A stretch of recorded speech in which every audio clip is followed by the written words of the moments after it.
ආයුබෝවන් අද අපි ජෙම්බුරින් විමසන්න යන්නේ මජ්ක්‍ධිම නිකායේන චූල සීහනාද සූත්‍රයේ කියවෙන කාරණා කිහිපයක්. ඔව්.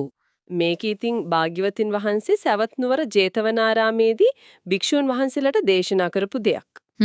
ආරම්භයේදීම හරීම බලවත් ප්‍රකාශයක් නේද තියෙන්නේ. ඔව් ඒ කියන්නේ බුද්ධ ශාසනය විතරයි පළමු දෙවන තෙවන සතරවන ශ්‍රමණයන් ඉන්නේ කියලා. ඒ කියන්නේ සෝවාන් සකදාගාමි අනාගාමි අරහත් කෙන උතුමන්ලා අනිත් තැන්වල මේ අය ශූන්‍යයි කියලායි කියන්නේ. හරියට මේක තමයි සීහනාදය කියන්නේ සිංහ ගර්ජනාව වගේ ප්‍රකාශයක් කියන්නේ. ඇයි එහෙම කියන්නේ? ඒ කියන්නේ ඒ ප්‍රකාශයේ තියෙන ගැඹුර මොකද්ද? අන්න ඒක තේරුම් ගන්න භාග්‍යවතුන් වහන්සේම පෙන්වා දෙනවා හේතු ටිකක් වෙනත් කෙනෙක් ඇහුවොත් මොන පදනමකින්ද එහෙම කියන්නේ කියලා. ඔව්. පිළිතුරු දෙන්න කරුණු 4ක් ගැන කියනවා. මොනවාද 4? එකක් තමයි ශාස්ත්‍රුන් වහන්සේ කියන්නේ බුදුරජාණන් වහන්සේ ගැන තියෙන පැහැදීම.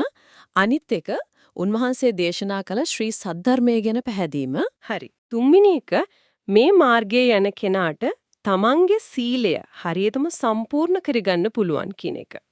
හතරවෙනි එක තමයි මේ ශාසනය තුල ඉන්න ගිහි පැවිදි පිරිස අතර තියෙන අර එකමුතුකම ප්‍රියමනාප බව ඒ ධාර්මික ජීවිතය මේව තමයි ඒ විශ්වාසයේ අත්තිවාරම. හරි ඒක පැහැදිලි. ඒකට මෙම් ප්‍රශ්නයක් එනවා. වෙනත් ආගමක කෙනෙක්ටත් කියන්න පුළුවන් නේ? ඔව්. අපිටත් අපේ ශාස්ත්‍රු ගැන ලොකු පැහැදීමක් තියෙනවා. අපේ දහමත් අපි විශ්වාස කරනවා. අපිත් සිල්වත් අපේ අයත් හොඳට ඉන්නවා කියලා. අන්න එතන තමයි වැදගත්ම කාරණේට එන්නේ. එතනදී අහන්න ඕන ප්‍රශ්නය තමයි හොඳයි ඊ අය අරමුණු කරන්නේ මොකද්ද? ඒ කියන්නේ අන්තිම ඉලක්කය. ඉලක්කය. ඔව් ඒ ඉලක්කය. ඒක රාගය, ද්වේෂය, මෝහය කියන්නේ ඇලීම, ගැටීම, මුලාව ඒවා තාම තියෙන කෙනෙක්ට ගැලපෙන ඉලක්කයක්ද? නැත්නම් ඒවා නැති කරපු කෙනෙක්ටද? එමදීම තණ්හාව, උපාදානය අර තදින් අල්ලා ගැනීම තියෙන කෙනෙක්ටද ඒ ඉලක්කය තියෙන්නේ? නැත්නම් ඒවයින් මිදුන කෙනෙක්ටද? ඇත්ත ඇති සැටියෙන් දකින කෙනෙක්ටද? එහෙම නැත්නම් මතු පිටින් දකින කෙනෙක්ට? ඒ කියන්නේ මේ ප්‍රශ්නේ අහුවම තමයි වෙනස පේන්නේ. හරියටම. ඒ ප්‍රශ්න වලින් තමයි බුදුදහමේ ඉලක්කය වන සම්පූර්ණ රාග, ద్వේෂ, මෝහ නැති කිරීම, තණ්හා, උපාදාන වලින් මිදීම, යථාර්ථය දැකීම කියන එකයි. අනිත් අයගේ ඉලක්කය අතර තියෙන අර මූලිකම වෙනස පැහැදිලි වෙන්නේ. ඒ වගේම අර අන්ත දෙකක් ගැනත් කියවනේ භව දෘෂ්ටියයි විභව දෘෂ්ටියයි. ඔව් ශාශ්වත දෘෂ්ටියයි උච්ඡේද දෘෂ්ටියයි. ඒ කියන්නේ හැමදාම පවතිනවා කියන මතයයි මරුණම සේරම ඉවරයි කියන මතයයි. ඒ දෙකේ එල්ලලා ඉන්න එකත් නිදහස් වෙන්න බාධාවක් කියලා කියන්නේ. ඒකත් බාධාවක්. හැබැයි ඊටත් වඩා ගැඹුරු බාධාවක් තමයි උපාදාන 4. ඒ කියන්නේ තදින් අල්ලා ගැනීම. උපාදාන 4. ඔව් කාම උපාදාන කියන්නේ කාම වස්තුන්ට සැප සම්පත් වලට තියෙන තදයල්ම, ditthi උපාදාන වැරදි මතවාද දෘෂ්ටිවල එල්ලිලා ඉන්න එක.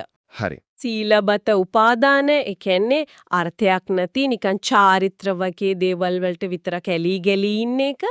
අන්තිම එක තමයි අත්වාද උපාදාන. අත්වාද උපාදාන. ඔව් ඒ කියන්නේ මම මගේ කියලා තමන් ගැන ලොකු සංකල්පයක් අල්ලගෙන ඉන්න එක. සූත්‍රයේ කියවෙනවා සමහර ශාස්ත්‍රවරු මේවයින් මිදීම ගැන කතා කළත් සමහර විට මේ හතරම ගැන දන්නේ නැහැ. විශේෂයෙන්ම අත්වාද උපාදානය මම කියන හැඟීම අතහරින හැටි ගැන යාලට පැහැදිලි අවබෝධයක් නැහැ. නමුත් බුදුදහමේදී මේ හතරම අතහරින විදිහ ගැන පැහැදිලිවම කියනවා. ඔව් ඒක තමයි විශේෂත්වය. ඒ වගේම මේ උපාදාන හටගන්නේ කොහොමද කියලාත් පෙන්වනවා. ඒ කොහොමද? ඒකට මූලික හේතුව. මූලිකවම මේ උපාදාන මේ තදින් අල්ල ගැනීම වෙන්නේ තණ්හාවෙන්. ආසාවෙන්. හරි තණ්හාව. තණ්හාව වෙන්නේ විඳීම් වලින්, වේදනාවෙන්. ඒ කියන්නේ සැප දුක හෝ අර මැදහත් විඳීම් වලින්. ඔව්. විඳීම් ඇති වෙන්නේ කොහොමද? ස්පර්ශයෙන්. ඒ කියන්නේ අපේ ඉන්ද්‍රියෙන් ඇහැ කන නාසය වගේ දේවල් බාහිර දේවල් එක ගැටීමෙන්. ස්පර්ශය. අනිය සංස්කාර ඔහොම ගිහිල්ලා අන්තිමටම හුදෙබර කළා මේ ඔක්කොමටම මුල මොකද්ද? අවිද්‍යාව. අවිද්‍යාව. ඒ කියන්නේ ඇත්ත ඇති සැටියෙන් නොදැනීම. හරියටම ඒක තමයි මේ දුක්ඛිත ගමනට මූලිකම හේතුව කියලා බුදුදහම පෙන්වා දෙන්නේ. හරිම ගැඹුරු විග්‍රහයක් ඒක. ඉතින් එතකොට මේ අවිද්‍යාව නැති වුනම ප්‍රඥාව පහළ වුනම මොකද්ද වෙන්නේ? අනේ ඒක තමයි අවසානය. අවිද්‍යාව නැති වෙලා විද්‍යාව කියන්නේ ප්‍රඥාව පහළ වුණාම ඒ භික්ෂුව අර උපාදාන 4න් එකක්වත් අල්ලගන්නේ නෑලු. කාම, ditthi, සීලබ්බත, අත්වාද. මේ කිසිම දෙයකට බැඳෙන්නේ නෑ. එහෙම බැඳෙන්නේ නැති නිසා හිත කම්පා වෙන්නේ නෑ. කම්පා වෙන්නේ නෑ. ඔව් හිත සංසුන්. කම්පා නොවන නිසා Taman තුලම පිරිනිවන් පානවා. ඒ කියන්නේ නිවි යනවා. හරි. එතකොට ඒ උත්තමයාට වැටහෙනවලු උපත ඉවරයි, මගේ බ්‍රහ්මචාරී ජීවිතය සම්පූර්ණයි, මම කරන්න ඕනේ දේ කළා, මීට වඩා දෙයක් මේ සංසාරේ කරන්න නෑ කියලා. ඒක තමයි අර උතුම් අවබෝධය. එහෙමනම් මේ විමසුමෙන් අපිට පැහැදිලිවම පේනවා චූලසීහනාද සූත්‍රයේ තුල බුදුදහමේ මාර්ගයේ තියෙන අනන්‍යතාවය. ඒක රැඳිලා තියෙන්නේ අර පැහැදිලි ඉලක්කය මත. ඔව්. සියලුම ආකාරي බැඳීම් විශේෂයෙන් අර මම කියන හැඟීම පවා අතහැරීම ගැන කතා කිරීම මත සහ ඒකට හේතුව විදිහට ගැඹුරු හේතුඵල දහමක් ඉදිරිපත් කිරීම මත. ඊකත් අවසාන වශයෙන් අපිට පොඩ්ඩක් හිතන්න දෙයක් ඉතිරි වෙනා නේද? මොකන්ද? මේ අපි කතා කරපු උපාදාන. ඒ කියන්නේ තදින් අල්ලා ගැනීම. අපිත් අපේ එදිනෙදා ජීවිතේ සමහර විට දැනුවත්ව සමහර විට නොදැනුවත්ව. ඔව්. මොන වගේ දේවල්ද මෙහෙම තදින් අල්ලාගෙන ඉන්නේ? ඒ සමහර විට අපිට ප්‍රිය දේවල් වෙන්න පුළුවන්.